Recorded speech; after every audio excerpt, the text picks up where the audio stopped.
What up, YouTube? It's your boy James to the O. Hey, this Michael Jordan, LeBron James comparison, it still won't go away, huh? Interesting. So, I got caught up in that debate, as usual. I am a LeBron James fan, so I am just a little biased, just a little bit. So, when asked who I think is the greatest of all time, I was like, you asking me that question? Me? And I don't see nobody else around, so you are asking me. You know what my answer is going to be. It's like, okay, we know what your answer is. Now, why? See, that's the part. You could say MJ or LJ, but they want to know why. The why part. Okay, well, here's why for me. On the court, LeBron can do it all. He can do it all. Okay, he's not that good at the free throw line. So what? Boo-hoo. But anyways, he can run the point. He can play the 2, the 3, the 4, and the 5. He can play all 5 positions on the floor at a high level. And he can play defense on all 5 positions at a high level. LeBron is that good. He makes a big impact on the floor, on the courts. Makes his teammates better, sets them up. If you look at his numbers, he's all over the place. He does everything well, except the free throw line. Boo-hoo. Michael's a better scorer. I give you that. Rebound, assist, defense, I got to give that to LeBron. All-around player, LeBron. He's more versatile. That's my reasons. And that's just on the court. Now, of course, accolades concerned, Michael does have more accolades accomplished than LeBron do. Not by much, though, but he does have more accolades than him. 10 scoring titles is a big thing. LeBron has 1, Michael has 10. Well, when you a pass first, score second guy, you be lucky to get 1, which he did. But hey, as far as level of competition is concerned, I'm big on that, level of competition. This is why Wilt Chamberlain's not in this conversation as the greatest of all time, because people like to say Wilt Chamberlain played in a weak era. He played against nobodies. Weak competition. Oh, well, some weak, short white boys that was playing, they pulling a race card. I went, oh, okay. So you want to pull a race card? You want to talk about weak era against Wilt Chamberlain? Okay, cool. Let's do that. Michael, in the 90s, there were 6 new teams added to the NBA during the 1990s. Out of the 6 teams, 4 of them went to the East. And the expansion team history, how it went was, they took other teams' bench players and formed into a team. And they had to get all these high draft picks because they're a new team, so they get priority. So the level of competition is kind of watered down at that point. I understand he had to deal with Boston. He had to deal with Detroit. He made the playoffs with a losing record 3 times, 30 and 52. I was like, whoa, wait a minute. 30 wins in the Eastern Conference. You have 30 wins and you make the party. But the East is weak in LeBron's era, though. But the East wasn't weak in Michael's era. The 1980s, I give you that. 1990s is a different story.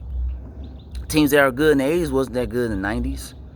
Boston declined. Detroit declined. New York Knicks wasn't that good. Charlotte Hornets was a new team. Toronto Raptors a new team.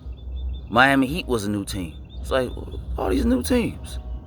Like, who is good in the East in the 1990s?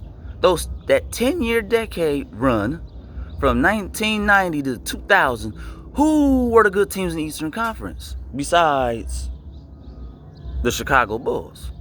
Because Michael's on that team. Like, who was he up against? Like, who did he play against? So when I looked it up, his counterpart opponents were, as far as his own position as shooting guard, Clyde Drexler, Byron Scott, Hershey Hawkins, Jeff Hornacek twice. It's like, and Dan Marley. Holy cow. Only 1 superstar on that list, and that's Clyde Drexler.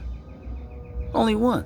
And as far as the shooting guard position is concerned, you had other guards throughout the league, like Joe Dumars, Mitch Richmond, Doug Christie, Steve Smith, Sharif Abdul-Rahim. I went, what the heck? Okay. You had Penny Hardaway. Okay. I was like, whoa. Alrighty then. Level of competition is a big thing for me. And it just so happens he won 6 titles. This is how I feel. This is just me. Rings don't mean you better than the next guy. That is how it is. Because for me, championships are won team concept, not individual. Every superstar needs help. I don't care how good you are. Michael and LeBron, both. LeBron's era, people like to say the East is weak. Oh, the East sucked. This, that. He made it to the finals 8 straight years out the East. Blah, blah, blah, blah, blah. Got it. His level of competition in the NBA Finals was harder than Michael Jordan's level of competition. That 2016 team he defeated, I gotta give it to him on that. He was outnumbered, outmatched. The best team in NBA history of the regular season. 73-9. He defeated that team. That really helped solidify his spot as in the argument of being the greatest of all time. He led the series in points, rebounds, assists, blocks, steals. Told you he's an all-around player. That's never been done until LeBron did it. He was down 3-1. Well, Michael would have been never down 3-1, 3-1. Okay, cool. I give you that. But once again, Michael was never outmatched. LeBron was. Against all the Golden State Finals, he was outmatched in all 4 of them. And he walked away victorious and won. And it got so severe that they called Kevin Durant up to join the team. That's outrageous. Just to beat that one man. His counterparts he had to deal with in the finals, Kevin Durant, he met him 3 times in the finals. Another forward, Tim Duncan, met him 3 times in the finals. Kawhi Leonard met him twice in the finals. And you had other small forwards out there like Paul George, Iguodala, and quite a few others. But for the most part, he faced superstars in the finals, his own counterpart at his own position. The level of competition to me matters. I understand 6 is bigger than 3.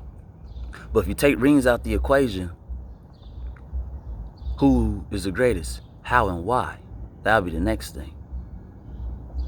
But yeah, this man's an all-around player. He does everything. I ain't taking nothing away from Michael, but Michael ain't impact the game the way LeBron did. I'm sorry, he just didn't. This man can play 1 through 5, play defense 1 through 5. Michael can't. And he impacts at a high level at all the positions. I'm just saying. That's my intake on it. I got more, but I'm going to keep it short. You tell me what you think. What you like. Michael or LeBron? Like, comment, share, subscribe to this video, baby. And tell me what you think.